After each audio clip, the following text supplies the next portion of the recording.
Hello guys, what is new in the DLC? For all the base game players that want to start with a little bit familiarity, the classic Asteroids would be a good choice, because there you can find all the asteroids that you should be familiar with. In addition to your main asteroid, you can build on a couple smaller ones, and that is the main feature of the DLC. If you fully want to experience the rocket exploration, you can choose the cluster start and go with the moonlets, there you get a lot of tiny asteroids. No matter if you chose the clusters or the DLC experience, you will get a starting asteroid and a couple more that you can expand to.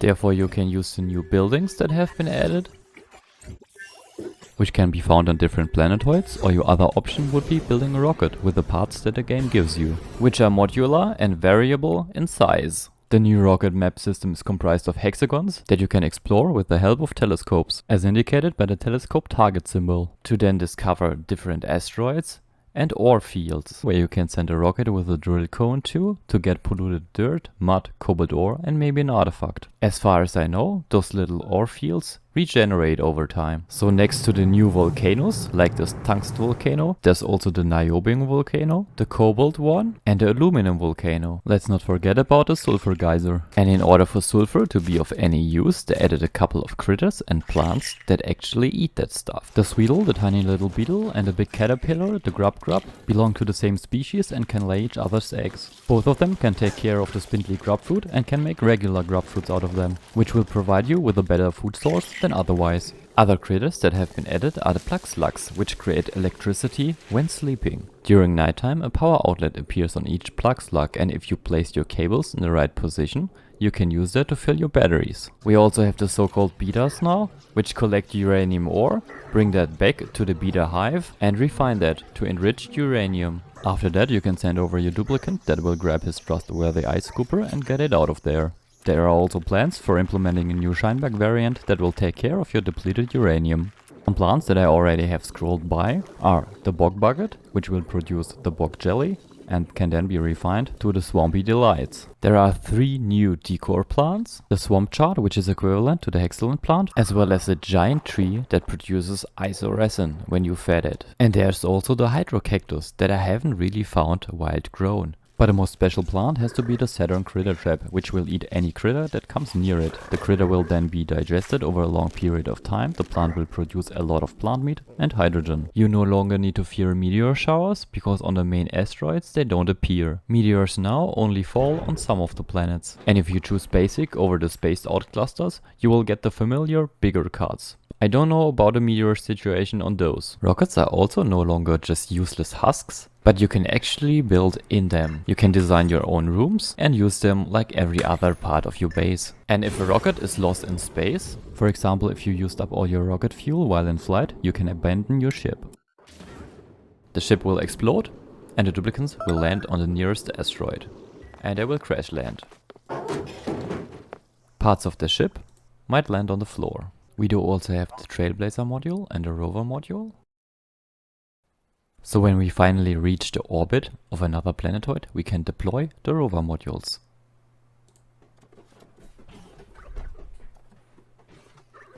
The rovers function as the first contact duplicant replacement. The Trailblazer modules function in a similar way, but they send duplicants instead of robots. There are a couple other modular rocket parts, but those are for you to discover. And since rockets are no longer considered endgame, you can find them early on in the tech tree. The tech tree overall has been changed and rearranged. In order to advance to the rightmost part of the tech tree, you need different kinds of researching methods. In addition to the base game research methods, you now need the material science research, as well as the data analysis research. You know the regular research that needs dirt, the advanced research with a supercomputer that needs water, the material study research that needs red bolts, and the data analysis research that needs databanks. You can get databanks from inspecting points of interest, or while the rocket is in space, you can use the Orbital Data Collection Lab, which uses up plastic and produces databanks. So what is a red bolt, you might ask? Red bolts are collected in concentrated radiation, and as you can see, radiation can come from different sources, like these Weezewards here. Another source of radiation is of course uranium ore and the beta hives. Every planet's surface is now also radiated, some more, some less. Shinebugs now not only hinder the night sleep of your duplicants, but also let them grow a third arm. And as you have seen, the new radiation overlay helps you find those spaces. You can of course also produce your own radiation, with all the consequences of course. Consequences as in, don't forget to cool your reactor, or this might happen. And your duplicants can now also get radiation sickness in different stages, with all the side effects of course. The game added a couple of precautions, like red pills and larger red pills, even though this clearly isn't a pill. And yes, while making this video, this happened a lot again. And now for the builds that are inherent to the Space Out DLC. Every time you land on a new planet, you can place down one of those mini pods that will act like a regular printing pod. There's the new sublimation station that will produce polluted oxygen from polluted dirt. There's now also the sludge press where you can produce polluted dirt and polluted water from polluted mud. And the same building is usable to split mud into clean dirt and clean water.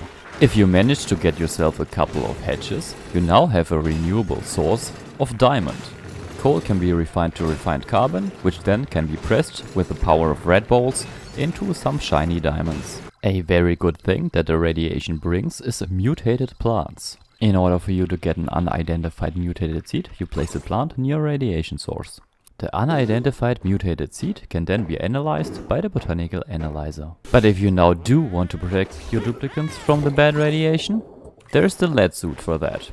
Also, as you can see, this is the telescope that can research the missing tiles right next to your planetoid, as indicated by this tiny symbol. The same thing, but a little bit fancier, is the enclosed telescope. And since we now have multiple planetoids, we have the ability to share our resources with other planetoids. When the payloads arrive on another planetoid, the targeting beacon right here can help that they land in the near vicinity of it. And when the payloads arrive, and they do that super quickly, they can be picked up by the autosweeper and placed in a payload opener, where the packages will be opened and can be sent off. And a different method to send stuff to another planetoid is a supply teleporter. And we now even have automation that can be used between planetoids. There are also sensors for radiation or red balls. And as you can see, we now have stacked ladder beds and we have the brilliant wall toilet. There are also some more buildings regarding rockets, but I guess you can find that out on your own. Leave a like if this was helpful to you, and if you are a new player, check out the 2 update videos on the screen. Thank you all for watching, and I'll see you in the upcoming Let's Play.